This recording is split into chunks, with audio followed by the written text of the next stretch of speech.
I have recently joined the leadership team at PUBLICIS SAPIENT Singapore as Director of Program Management Global Delivery.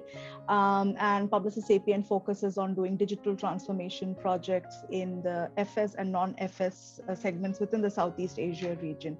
That's my current gig, if you may call that. But obviously, if I were to speak about my career journey, the last 18 years has been interesting enough. It's taken me across 6 countries and multiple organizations. I've switched between segments like banking, consulting, product company, and services industry. Current role, what I do is I manage the program deliveries for this region in terms of anything that is related to digital transformation. I have clients that are located in the Southeast Asia region, and this is what I have been doing all along. In my 18 years, I've played various different roles, but all related to some sort of program transformation.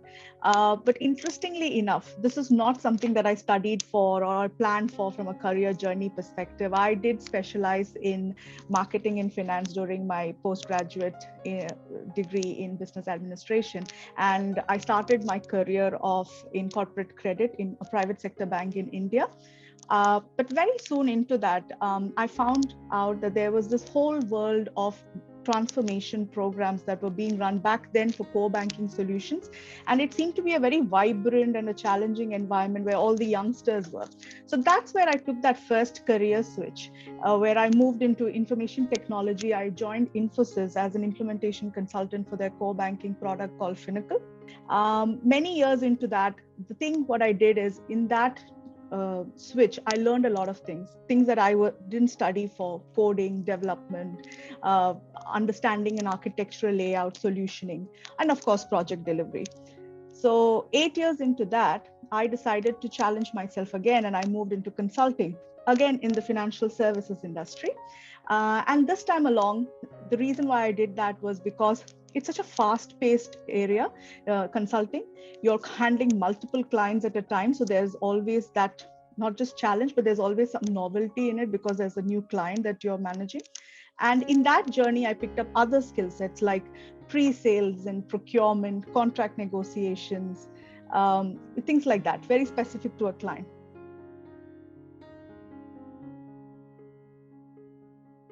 The first thing that you need to acknowledge is what is digital transformation. It's basically like it's a realignment, a new investment for business technology process for both customer and the employee to get new experience and value out of this, because it's an ever-changing digital economy, right? The things are always changing. So amongst the many skill sets that a person needs, I think some of the key skill sets should be, one is, to have an agile mindset. Agile seems to be the buzzword these days, right? But what you need to have is definitely an agile mindset, making sure that, you learn the agile methodologies, the techniques. If you're going to be a product owner, how do you have the ownership of a product? If you're in the business side, automation of business processes, but everything under the agile mindset space, right? The other place where you probably would need a skill set is ensuring that you develop or have a design mindset. Right? So this goes hand in hand, the agile mindset and then the design mindset. In the design mindset, because everything is design driven now, you need to ensure that you have like a design thinking, you're exploring UI, UX designs, there's a customer journey mapping along that way. And at the same time, data modeling, data visualization. So definitely the skill set of having a design mindset helps. And then you tie all that down. Again, the third skill set that I think you should have if you're exploring this area is a data analytics skill set, right? Again, like I said, these are not just the only skill set. There are many skill sets, but I think these 3 are quite important on its own, because the digital technology is able to harness huge amounts of data, right? Like huge amounts of data, to which then later we decide whether it is actionable data or unactionable data. Because there's so much data available, the business must be in a position to recognize this data and understand how to use it, right? So that's important as well.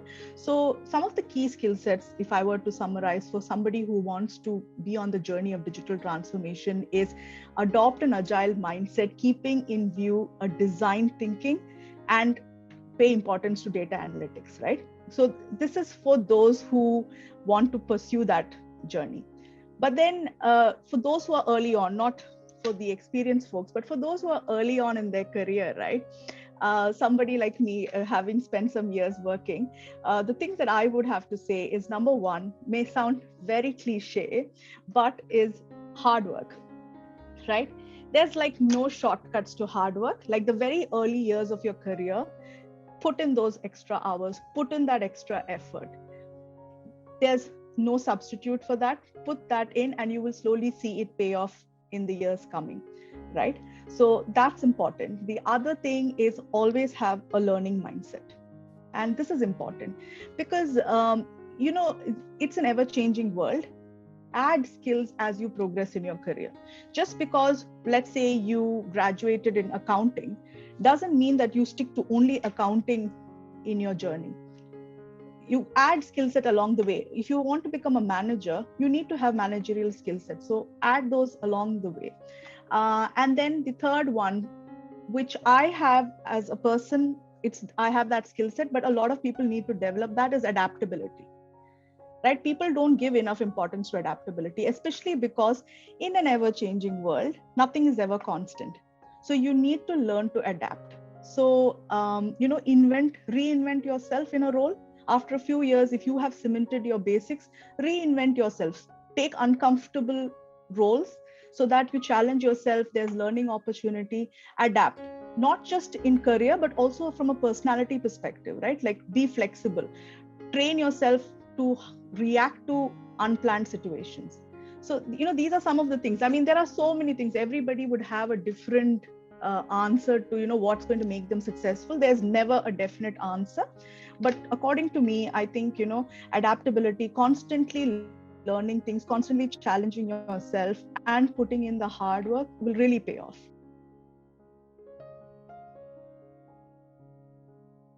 According to me, it's a jungle out there, right? And just like how you use a Google Maps to navigate yourself, having a mentor helps, right? If I may put it that way.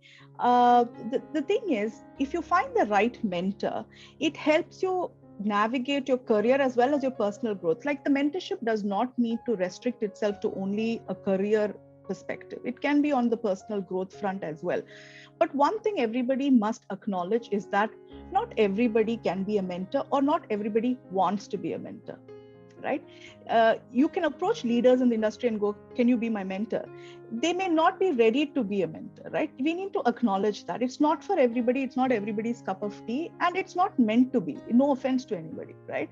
But if you were to choose a right mentor, how that would help you in your career. And again, we need to understand that mentorship is not like a 24/7. You don't need to have a mentor all through your career as a constant person.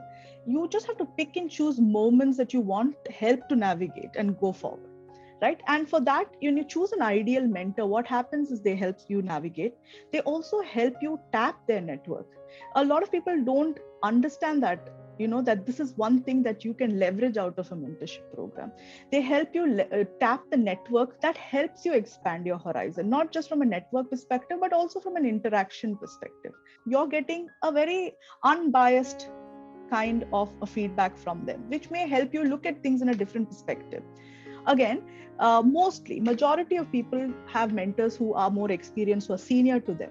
But sometimes it's not a bad thing to have, or if I may not use the word mentor, but you can, somebody junior, because it helps you look at things from that perspective. I've had this experience where I've teamed up with one of my visual designers, like who has about 5-6 years of experience. And the reason I've done that is because I want a perspective and a fresh perspective from somebody that young and early in the workforce, from a visual designing area, if that they can help me see things differently while I'm delivering a digital transformation project, right? So there is a lot of positive things by having a mentor in your life.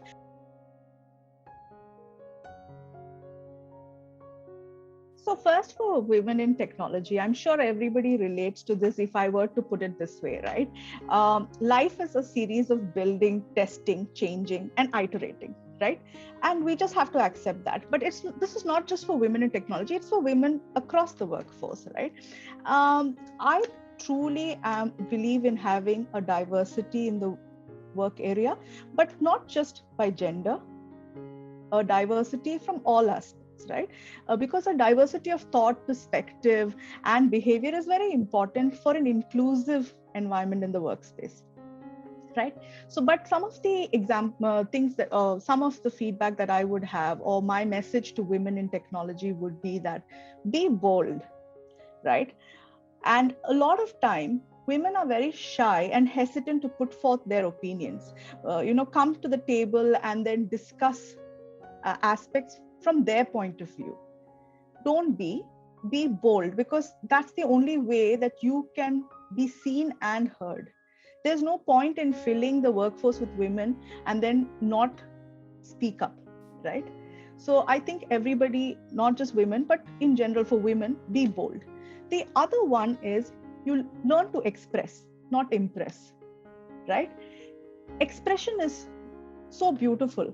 Even if it means that they call you outspoken, that's fine. Let your voice be heard. So in any forum, learn to express your views. It goes a long way. Like, it's better expressing your views than being a silent spectator, right? Women have this tendency to short sell themselves. So they should they should pick themselves up. They should feel confident that, yep, I am in the workforce because I have the skill set, and therefore I will be bold and I will express myself, right? The other thing is, go for the experience, not the title. This is something that I have consciously done throughout my career, because this is an advice that a mentor gave to me many years ago. And they said that titles can be anything, but experience cannot be matched, right? So you can be the head of so-and-so, you can be whatever, but that doesn't matter. What matters is the experience that you get from each of the roles that you do in your job. So go after the experience. The thing I would like to say to conclude this and put it in perspective is, I read this recently, and this is a senior of mine from college. And she said, if they don't give you a seat at the table, bring a folding chair, right? And I found that so powerful. I mean, some people just need certain statements to carry them forward, right? And a lot of times we restrict ourselves, especially women, to being heard and to being represented, etc. Take the folding chair wherever you go, keep it with you, make your space at the table. That's what I want to tell all the women in technology.